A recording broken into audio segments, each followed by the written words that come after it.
Deyirəm qəlbimin ən gözəl duyğularını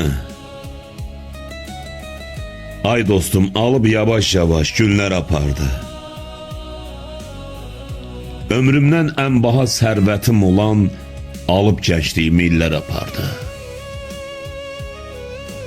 Axı nə qaldı əlimdə təkcə xəyallar. Uzandı xəyalım gedən bu yollar, köksümdə çarpazdı indi bu qollar, alıb gülüşümü yellər apardı.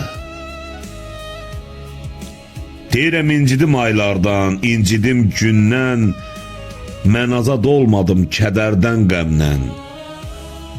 İndi utanıram bu bəyaz tellərdən, vaxtsız qarələndi sellər apardı. Nə deyim, çağlayan bulağa döndüm. Qələmlə cızılmış varağa döndüm, qurban olum, kimlərin dilində sorağa döndüm. Qırıb ümidimi əllər apardı.